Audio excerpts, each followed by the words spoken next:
नमस्कार बच्चों, आप लोग तो मुझे जानते हो, फिर भी एक बार मैं बता देती हूँ। मैं आपकी हिंदी टीचर हूँ। मेरा नाम श्रीमती सीमा कुमारी है। आप लोग अब 8वीं कक्षा से 9वीं कक्षा में आ चुके हैं। अब आप लोगों को थोड़ा सा ज़्यादा ध्यान देना पड़ेगा। पूछिएगा क्यों? क्योंकि अब 9वीं कक्षा में आप लोगों को दो पेपर होता है, पेपर 1, पेपर 2। लेकिन सेकेंड लैंग्वेज के बच्चों को आज मैं पढ़ाऊंगी तो सेकेंड लैंग्वेज में एक ही पेपर होता है, 80 मार्क्स का एक ही पेपर होता है। तो अब आप लोग सबसे पहले क्या कीजिएगा, अपने सामने हिंदी की किताब निकालिए, क्लास वर्क निकाल लीजिए और अपने हाथ में एक कलम जरूर रख लीजिए और साइड में रफ बुक भी रखिए। ठीक है? हाँ, तो अब आप लोग शायद निकाल लिए होंगे, है ना? ठीक। अब सबसे पहले अपनी किताब खोलिए, पृष्ठ संख्या 1 निकालिए। ठीक है? वहां पर देख रहे हैं क्या दिया गया है। सबसे पहला पाठ है, जिस देश में गंगा बहती है। यहाँ पे जैसा कि मैंने लिखा है, जिस देश में गंगा बहती है। ठीक ना? अब इसमें क्या दिया गया है वो देखिए। शांति का संदेश जहाँ है, सबका सब सम्मान जहाँ है, गीत खुशी के गाते जहाँ हैं, ऐसा भारत और कहाँ है। कहते हैं कि शांति का संदेश जहाँ है, हमारे भारत देश में शांति फैली हुई है। सब लोग चाहते हैं कि हम मतलब शांति से रहें, सब लोग आपस में मिलजुल कर रहते हैं। सबका सब सम्मान, सब लोग अपनी इज्जत मान प्रतिष्ठा को बनाए रखना चाहते हैं। गीत खुशी के, यहाँ लोग गीत खुशी के गाते हैं। ऐसा भारत और कहाँ मिलेगा आपको? कहीं नहीं मिलेगा। क्या भारत और कहीं मिल सकता है? नहीं। हमारे भारत देश जैसा कोई भी दूसरा देश नहीं है। हमारा भारत देश बहुत ही अच्छा देश है। अब इस पेज में चित्र में क्या क्या दिखाई दे रहा है आप लोग देख रहे होंगे। यहाँ पे तिरंगे का कलर है ना? यहाँ देख लीजिए ऊपर में, देख रहे हैं? हाँ, ऑरेंज कलर है, फिर व्हाइट है, फिर ग्रीन है। ठीक है?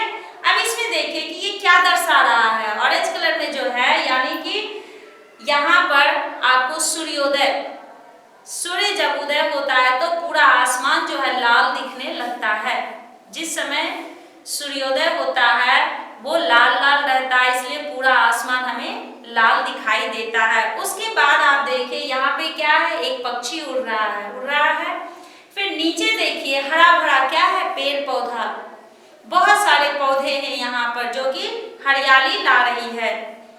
उसके बाद इसमें प्रश्न क्या दिया गया है, चित्र में क्या क्या दिखाई दे रहा है। सूर्य दिखाई दे रहा है, आसमान दिखाई दे रहा है, पक्षी दिखाई दे रहे हैं और छोटे छोटे पौधे दिखाई दे रहे हैं, फूल भी उसमें लगे हुए हैं। फिर है, इस चित्र में आपको क्या अच्छा लगा और क्यों? अब इस चित्र में आपको क्या अच्छा लगा ये तो आप बताइएगा, ये आपके टीचर नहीं बताएंगे, आप बताइएगा। इस चित्र में आपको क्या अच्छा लगा? आसमान अच्छा लगा, सूर्य अच्छा लगा, पक्षी अच्छा, या फिर इस चित्र में पूरा जो कुछ भी है सब कुछ अच्छा लगा? अगर सब कुछ अच्छा लगा तो क्यों लगा? फिर अंत में दिया गया इस चित्र से आपको क्या संदेश मिलता है। इस चित्र को देखने के बाद आपको क्या सीख मिली इस चित्र को देखकर? ठीक है? अब इसमें उद्देश्य, इस पाठ को लिखने का उद्देश्य क्या है कि देशभक्ति गीतों का संकलन, यानी उसे आप जमा करके उसके बाद उसे पढ़िए। फिर भारतवासी जो हैं सत्य, अहिंसा, धर्म, न्याय, परोपकार, सद्भावना, मानवता आदि महान गुणों की पहचान है। भारतवासियों में ये सारे गुण हैं। अब आप लोग पृष्ठ संख्या 4 निकालिए। उसमें दिया गया है कवि परिचय, यानी शैलेंद्र कुमार। आपके कवि का नाम क्या? इस पाठ के कवि का नाम है शैलेंद्र कुमार। क्या नाम है? शैलेंद्र कुमार। अब इनके बारे में आप लोगों को जानकारी मैं दे रही हूँ। शैलेंद्र कुमार का जन्म सन 1923 में हुआ। इनका जन्म कब हुआ? 1923। इसको हिंदी में लिख लीजिए ताकि पढ़ते समय कोई भी दिक्कत ना हो।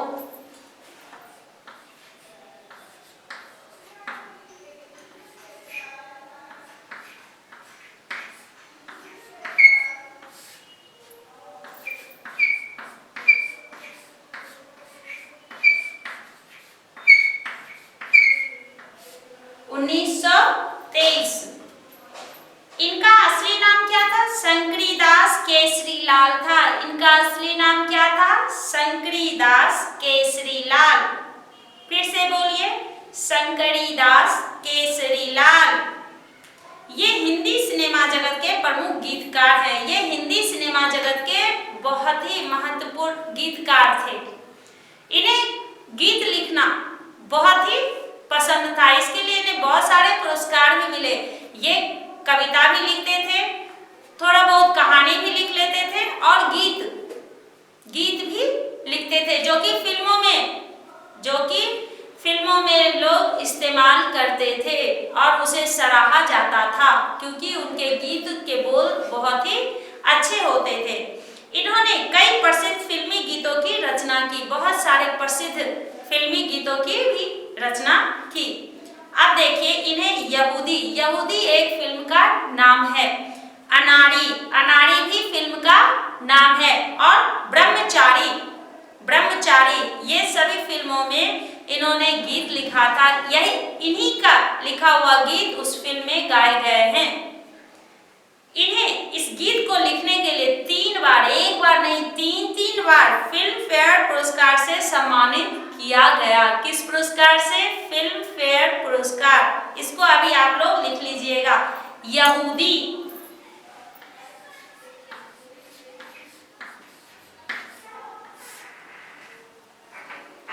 उसके बाद है आपका अनाड़ी, ठीक है। उसके बाद फिर है ब्रह्मचारी,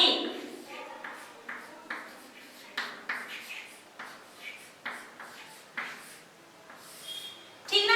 ये तीनों फिल्मों के लिए ये और ये, यानी यहूदी, अनाड़ी और ब्रह्मचारी, इन तीनों फिल्मों में गीत लिखने के लिए इन्हें 3 बार, एक बार नहीं 3 बार फिल्म फेयर पुरस्कार से सम्मानित किया गया। ये इतने अच्छे गीतकार थे कि इन्हें हर किसी को 3 बार फिल्म फेयर पुरस्कार नहीं मिलता है, लेकिन इन्हें मिला क्योंकि इनके गीत बहुत ही अच्छे थे।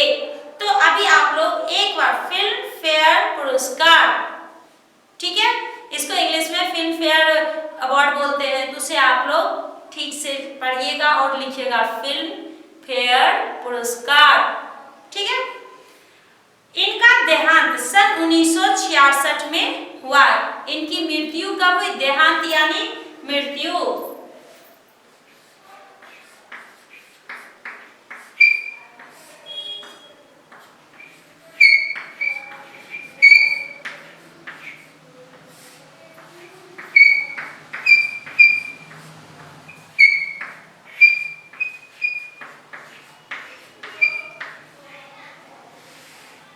ठीक है, 1966।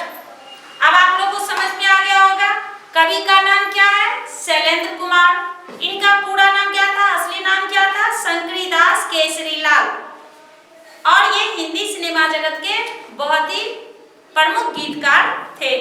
इन्होंने कई प्रसिद्ध फिल्म गीतों की रचना भी की थी। उनमें से यहूदी, अनाड़ी और ब्रह्मचारी जो था, बहुत ही उसमें ये जो गीत लिखे थे, इनकी गीत की बहुत ही सराहना की गई थी और इन्हें एक बार नहीं 3 बार फिल्म फेयर पुरस्कार से सम्मानित किया गया था और इनकी मृत्यु सन 1966 में हुई थी।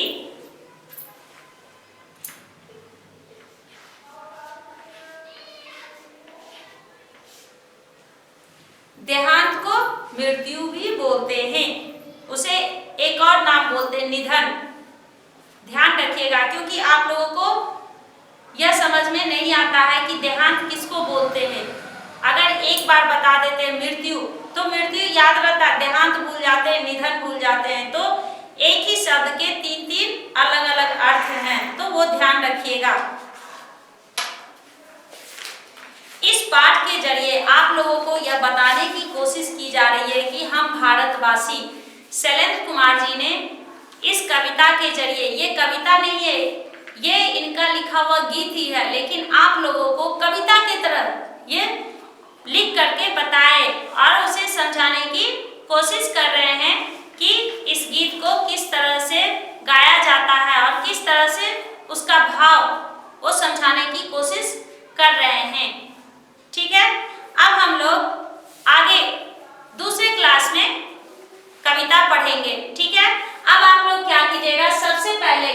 परिचय, कवि परिचय पैराग्राफ में लिखिएगा। जिस तरह से तेलुगु में लिखते हैं कि ये नाम है तो नाम लिख दिए, फिर उनका जन्म, यहाँ जन्म लिख दिए, मृत्यु हो मृत्यु लिख दिए, रचना हो, उस तरह से आपको नहीं लिखना है। कवि परिचय आप लोगों को एक पैराग्राफ में लिखना है। 8th क्लास में तो आप लोग नहीं लिखते थे, लेकिन 9th क्लास में कवि परिचय आपको लिखना पड़ेगा। क्लास वर्क में, आपके क्लास वर्क में कवि परिचय लिखना है, ठीक है। और वो भी लिखावट जो होगी बहुत ही सुंदर लिखावट होनी चाहिए, ठीक है, अच्छी बात है। अब आप लोग क्लास वर्क में इसे लिखिएगा, कवि परिचय। कवि परिचय लिखने के बाद अब आपको दूसरे क्लास में मैं पढ़ाऊंगी कि कविता में क्या दिया गया है, कठिन शब्द उसमें लिखाऊंगी, और इसमें जो दिया गया ये रफ बुक में आप लोग नोट कर लीजिएगा, ठीक ना। धन्यवाद बच्चों।